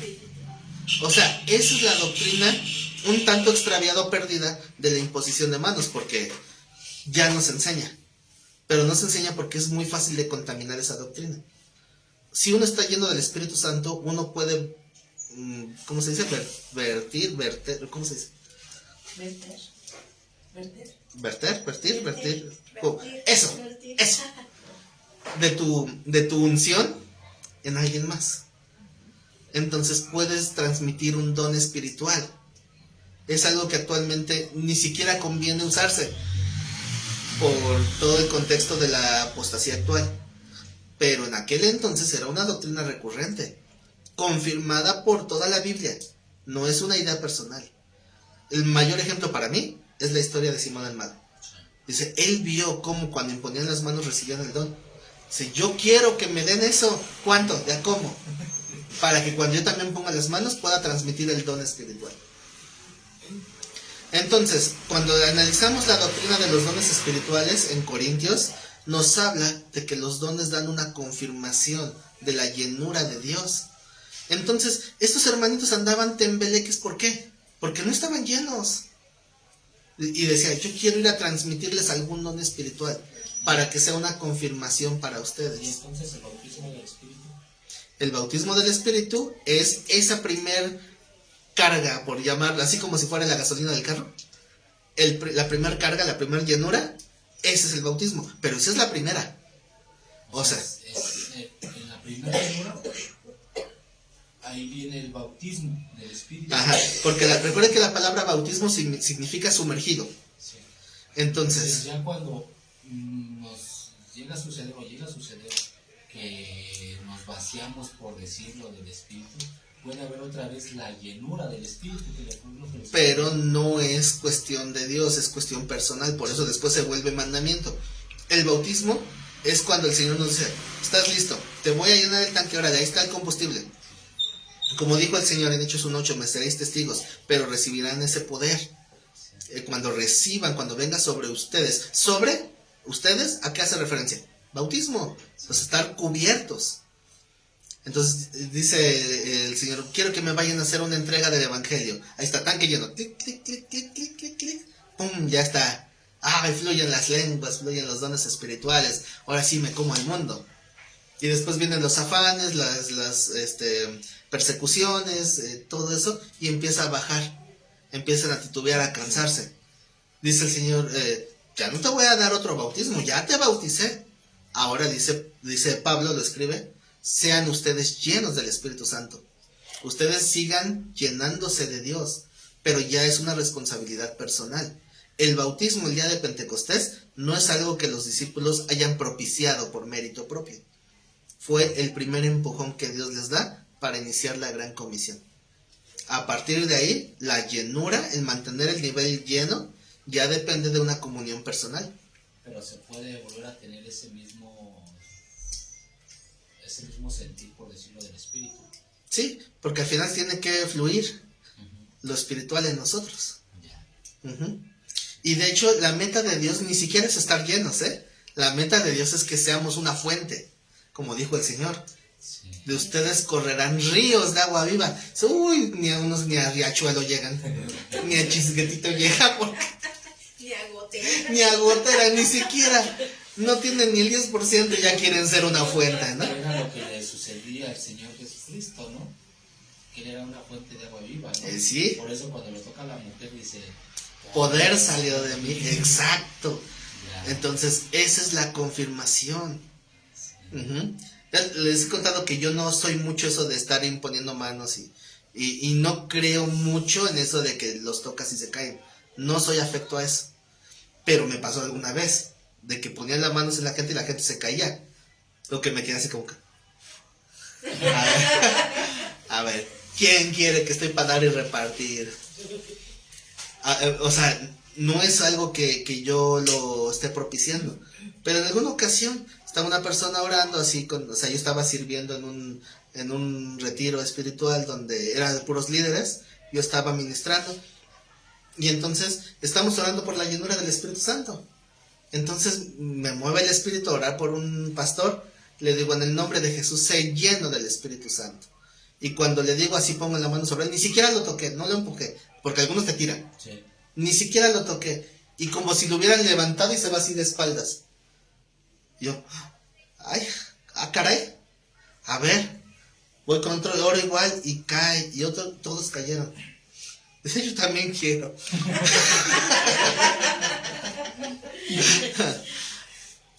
Me ha pasado muy pocas veces. O sea, ya llevo varios años en el ministerio, pero no es algo que yo esté buscando. Y que no, o sea, no estoy esperando que pase. Porque sé que eso no es lo central. Lo central es darles herramientas doctrinales para que disciernan cómo Dios trata con ustedes. Eso es lo que sí tiene un mayor valor. Por eso la carta de Pablo a los romanos no es de los dones espirituales, es de doctrina. Pero aquí está expresando ese anhelo. Sí. No es el énfasis de la carta. Es comunicarles un don espiritual. ¿Para qué? Para que tengan esa confirmación, como los discípulos en el primer día de Pentecostés. Bueno, primer día de Pentecostés me refiero a ese día, o sea, no al primero de todas las celebraciones de Pentecostés, sí me de entender, ¿no? Sí. Entonces dice, porque deseo veros para comunicaros algún don espiritual a fin de que seáis confirmados.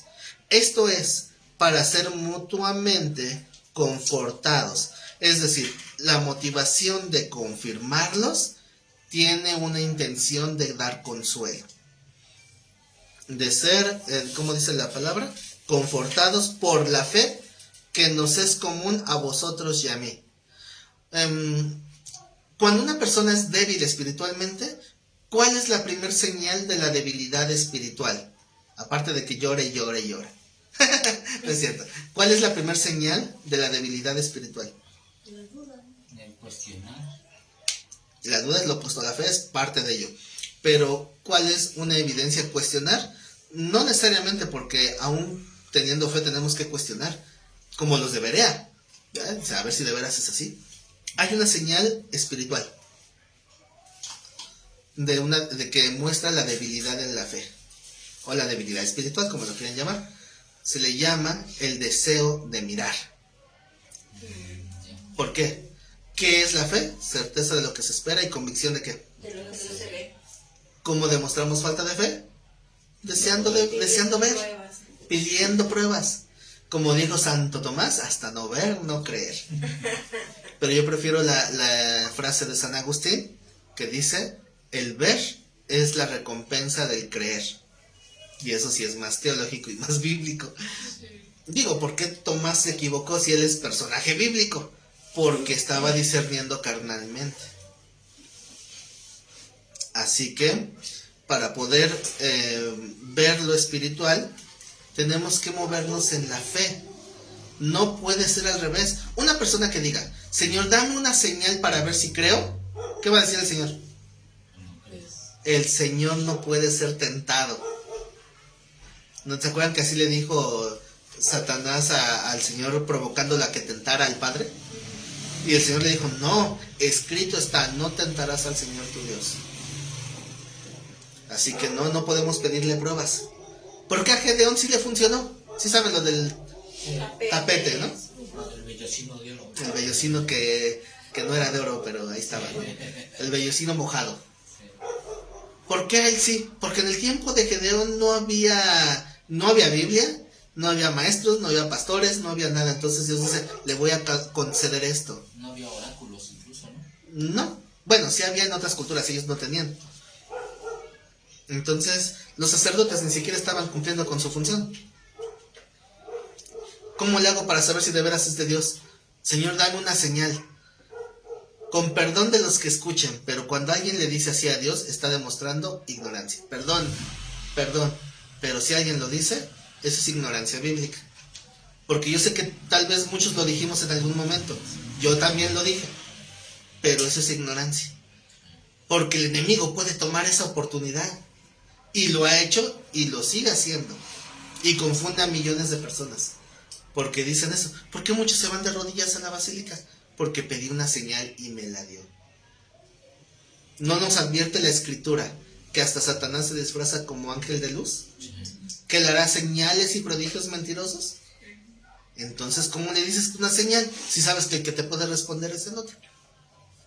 ¿Qué dice Pedro? ¿Cómo le hago para ver en la fe? Él dice, tenemos en la Biblia la palabra profética más segura, en el cual hacen bien estar atentos como una antorcha que alumbra el lugar oscuro. ¿En qué baso mi fe? ¿En señales? No, en la palabra, porque la palabra me da firmeza. En el oír. Bueno, ahorita es leer, antes era oír, ¿verdad? Porque no todos tenían una copia.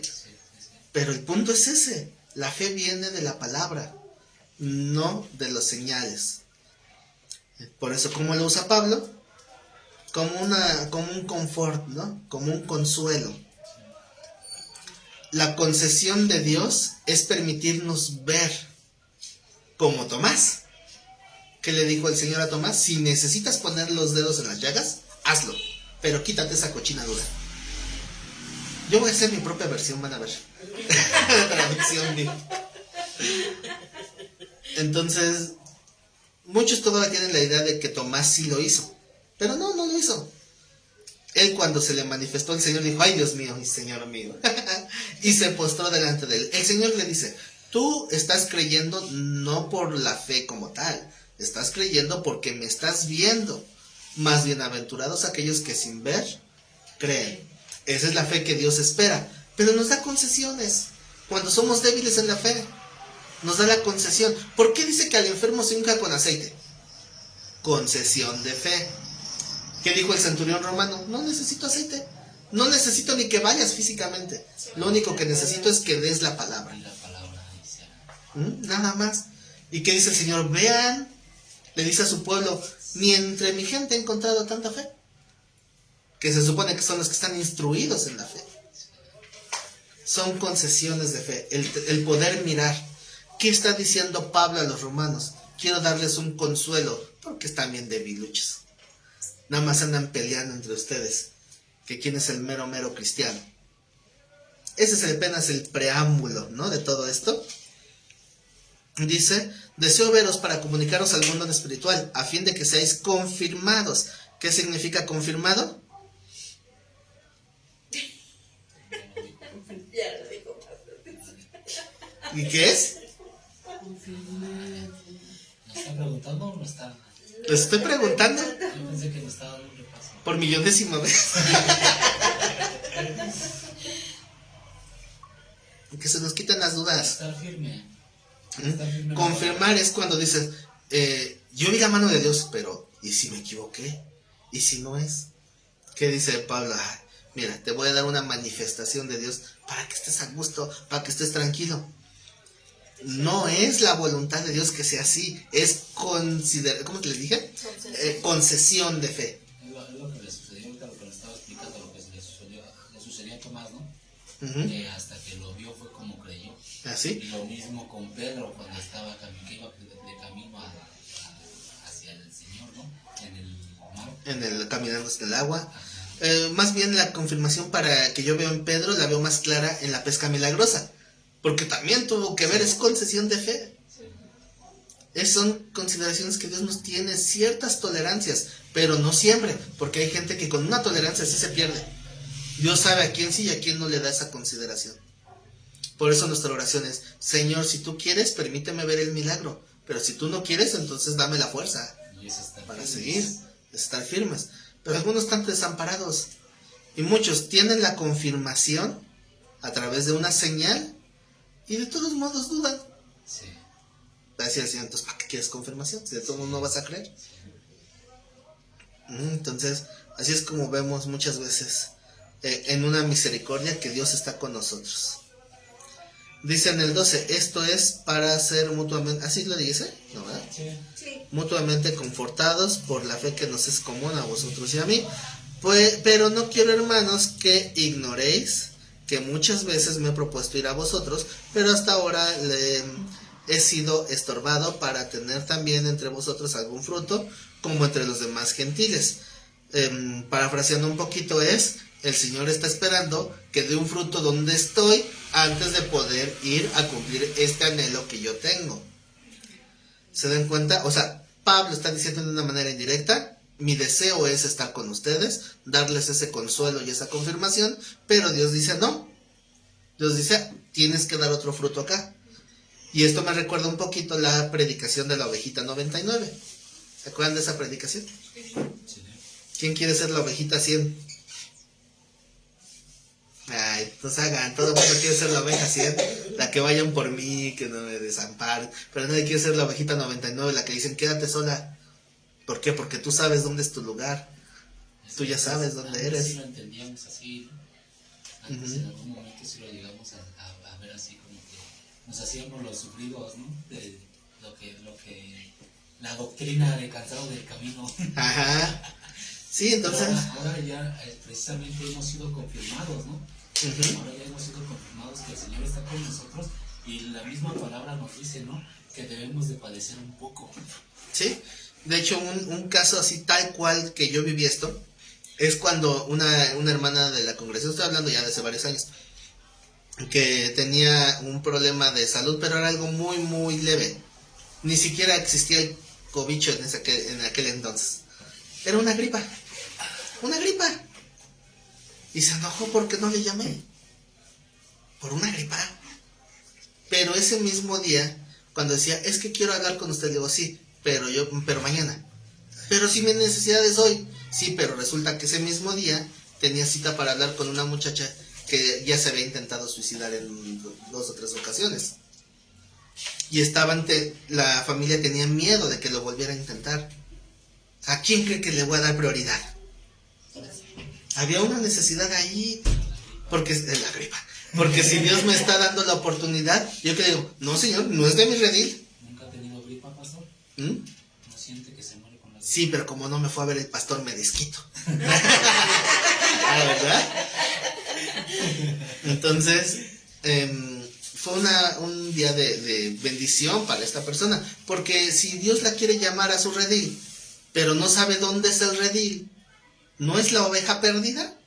Porque Dios sabe si es de él o no. Y si está extraviada, y Dios me da la oportunidad de hacer algo, y no lo hago porque la hermanita tiene gripa.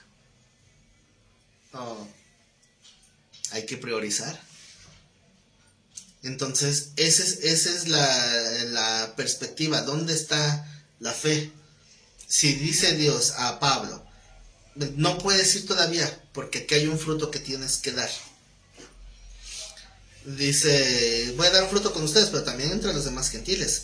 Dice en el 14, a griegos y a no griegos, a sabios y a no sabios, soy deudor. Esta es la primera referencia de donde Pablo está tratando de quitar etiquetas clasistas. Porque esta expresión se va a repetir un montón de veces.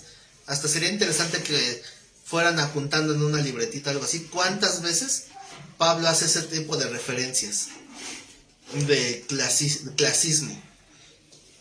A griegos y a no griegos, a sabios y a no sabios, soy deudor. O sea, ¿al que es sabio para qué? ¿Para qué lo ayudo si es sabio? No, pues si es sabio, de todos modos necesita, ¿no? ¿Alguna vez han tenido que tratar con una persona que tiene un problema que a su perspectiva no es un problema grave? Que dicen, ay, te ahogas en un vasito de agua. Los problemas los míos, ¿tuyo qué? Pues casi por lo regular es porque lo primero que pensamos, ¿no? Uh-huh. Y de hecho es una forma de pensar que tenemos, ahora sí que se puede decir que los latinos, ¿no? De que siempre yo soy más que los demás. Y si tú estás sufriendo, no, imagínate yo cómo estoy sufriendo más. Ajá. Sí, ¿no? Nos ponemos en una comparativa y decimos, pues, nada más porque el Señor sabe que soy, que, ¿cómo dice el dicho de muchas iglesias? Porque Dios le da las peores cargas a sus guerreros más fuertes, a sus mejores guerreros, ¿no? Así que como Dios sabe de mi fortaleza, por eso tengo que bendecir al que se está ahogando en su vasito de agua. La realidad es que siempre que estamos en un problema, nuestra mente no está trabajando al 100. No tenemos claridad. Nuestro juicio está nublado, pero nuestro corazón engañoso. A veces alguien nos tiene que decir lo que ya sabemos para tenerlo claro.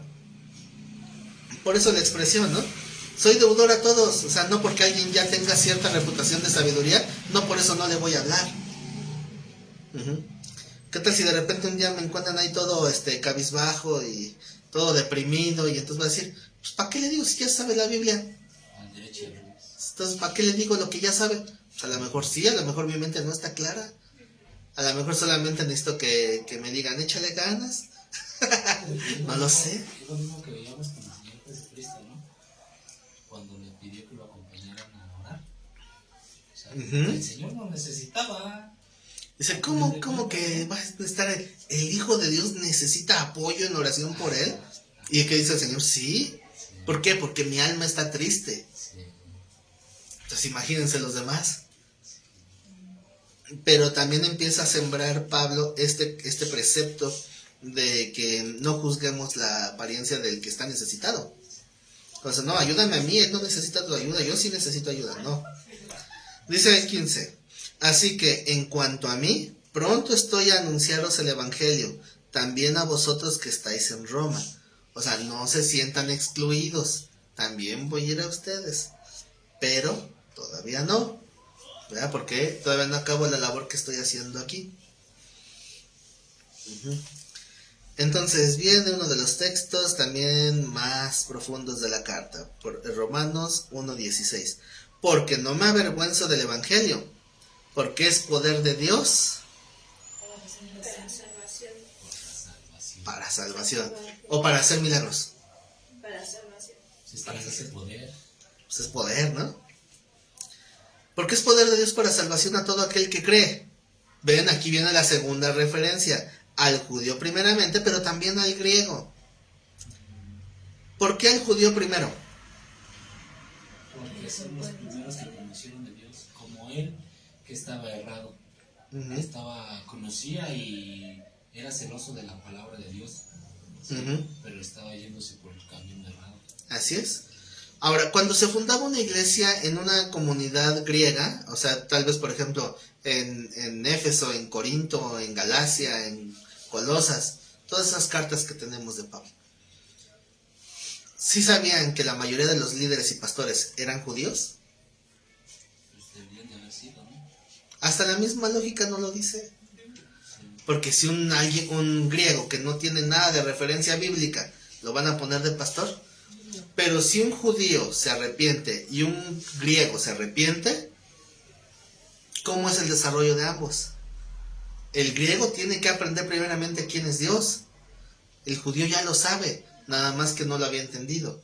Entonces ya tiene un montón de bases previas. Y por eso rápido le agarra la onda. Porque ya tiene el conocimiento. Ahora le faltaba el entendimiento. Y por eso los líderes eran generalmente judíos. Por eso es, ¿la salvación para quién es? ¿Para los romanos o griegos o para los judíos? Para todos, pero primero a los judíos. ¿Por qué? Porque son a los que se les dio primero la palabra. Los que ya tenían sembrada la palabra. Ahora sí que eran los que tenían que transformarse primero. Una frase que repetía mucho quien fue mi pastor era, leía el texto, no me avergüenzo del evangelio, y después preguntaba, ¿pero no será que el evangelio sí se avergüenza de ti? Yo no me avergüenzo del evangelio, pero a lo mejor el evangelio sí se avergüenza. Mejor ni hables, ni digas que eres cristiano porque quedas en mal, ¿no? Tal vez terminas haciendo que la gente se aparte en lugar de que se acerque. Entonces, ¿por qué una persona se avergonzaría de su doctrina?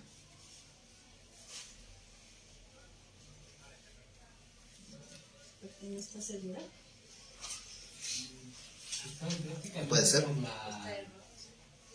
Por la marcación de ahora sí que de los pueblos, ¿no? Uh-huh. O sea que que lo señalaban, ¿no? Sí. Porque simplemente, ¿no? Y eso se ve normalmente en los pueblos, ¿no? En provincias, por decirlo así. Uh-huh.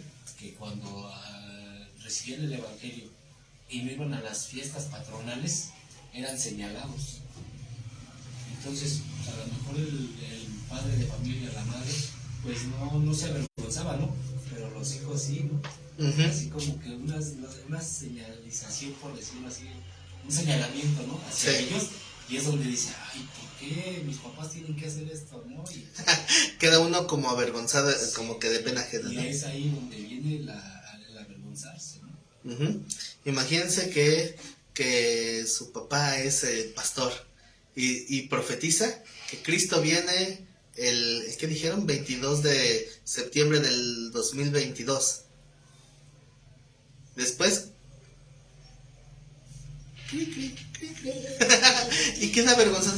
Ay, no queda uno mal. Ahorita ya los grupos, bueno, cada año es lo mismo, ¿eh? O sea, cada año hay proclamas proféticas y que dicen, es que este año, pero una sí me dio un montón de risa, ya son más astutos, ¿no?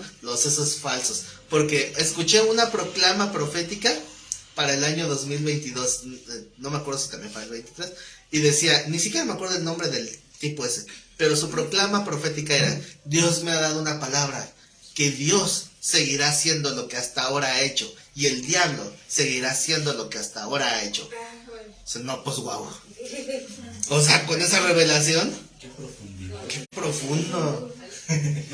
No, pues así no fallan, así no hay pierde. Dios me ha hablado que va a haber rumores de guerra, terremotos, hambres y pestes. Como la hoja que le enseñé, creo que el martes, ¿no? Uh-huh. La estaba leyendo y ya habla hasta de quién es el anticristo y ¿cómo se llama? Nombres El antiseña. engañador y de que ya va a venir Cristo. Bueno, todo Uh-huh. dice ahí con el fecha. Y queda uno avergonzado. Por eso ahorita ya son más astutos, ya son más ambiguos, y entonces cuando llega a pasar algo, ven, yo lo profeticé, yo dije que iba a pasar. Pero, por ejemplo, ¿se acuerdan de Carlitos Russell? Charles Russell, el fundador de la secta de los testigos. Él decía que tal año, no, se me van las fechas, tal año llega Cristo. Ay, no llegó. Es que no consideré la higuera, porque la higuera es Israel, y entonces eran 7 años, le restamos 2, le sumas el número que pensaste, nos da...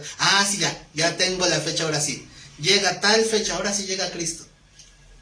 No llegó. No, ahora sí, ya. Es que fue un pequeño error de cálculo. Es que estaba calculando en calendario gregoriano y era en calendario juliano. Después, pero los días son lunares. no solares, otra fecha. Y nomás no le da, y no le da, y no le da. Muere Russell y sigue Rutherford, siguiente el heredero del imperio. Y lo mismo, pero él fue más listo porque él dice, Dios me reveló que los apóstoles resucitarán primero. Cáiganse, coopérense para ponerle una mansión a los apóstoles. Ya hicieron la mega mansión, en lo que resucitan yo se las cuido. Y ahí vivió toda su vida. Y la gente le dio el dinero e hizo la mansión esa que después se convirtió en una mega manzana que es las actuales imprentas de la Atalaya. Entonces lo pueden investigar. Ahí está. Entonces, a veces quedan avergonzados y aún así siguen. ¿Qué pasaría si alguien que está escuchando estos predicadores los confronta? Oye, ¿qué pasó? No, que ya venía y no viene. Pues, no sé. Pero no dan su brazo a torcer. Así que dijeron, ahora sí, si no me falla la memoria, creo que fue en 1947, o algo así, que dice, ahora sí, segurito viene Cristo. Y como llegó y no pasó, ¿ya ves cómo no? No, sí llegó, pero llegó espiritualmente. Qué conveniente. Eso es la doctrina actual de los testigos. Sí vino en el 47, a lo mejor me falla el año, pero dice, vino en forma espiritual. No os hagáis. La Biblia dice que vendrá en una manifestación visible y tangible y que todo ojo le verá. Pero así, miren, de la manga se lo sacaron. Ahora, ¿qué pasaría si confrontaran así a Pablo cuando Pablo está en la cárcel, por ejemplo? Y le dijeron, a ver, Pablo, ¿dónde está tu Dios? Que te libre, a ver. No que tu Dios es poderoso. Ay, que hasta según tomaban tus paños y la gente se sanaba. No te puedes ni librar solo. ¿Y qué decía Pablo? ¿Sí, quién te dijo que esa es mi fe? Mi fe es que voy a resucitar. Esa es mi fe. Yo no me avergüenzo de mi evangelio. Porque estando preso, todo el mundo lo veía como libre. Y todos los presos decían, yo quiero eso. ¿Cómo es posible? Hay gente que está libre de cadenas y vive en opresión. Y hay gente que está presa en cadenas y vive como si estuviera libre. Eso es lo que hizo que el ministerio de Pablo creciera aún más en la prisión. Eso es el poder del evangelio. Dice, yo no me avergüenzo, porque mi evangelio no habla de que seré librado de todo. Mi evangelio habla de para salvación. A todo aquel que crea, al judío primeramente y también al griego. Porque en el evangelio, o sea, se refiere al mensaje de Cristo de salvación. En el evangelio, la justicia de Dios se revela por fe y para fe. Como está escrito, más el justo por la fe vivirá. Y como sabrán, esta es una palabra que impactó la vida de Martín Lutero. Y que la fe que habla aquí nos habla en dos aspectos. El evangelio se revela por fe, pero también genera fe. ¿De qué manera el evangelio, que necesitabas tener fe para recibirlo y entenderlo, te va a generar más fe? La respuesta es bien sencilla y la escucharemos dentro de 8 días, porque hoy se nos acabó el tiempo. Así que hasta aquí paramos la clase del día de hoy. Apenas son las 9, le falta media hora. Apenas son las 9, pues ya quiero acabar puntual. Si de por sí, ¿verdad? Me reclaman. Hasta aquí le vamos a parar por hoy, pero dentro de 8 días vamos a continuar. Todos le reclamamos por Bueno, pues despido a los hermanos que están en línea. Gracias por seguir esta transmisión y continúen, tratan de llevar toda la secuencia para que tengan el estudio completo. Si Dios nos presta vida, el próximo lunes continuaremos con nuestro análisis del libro de Romanos.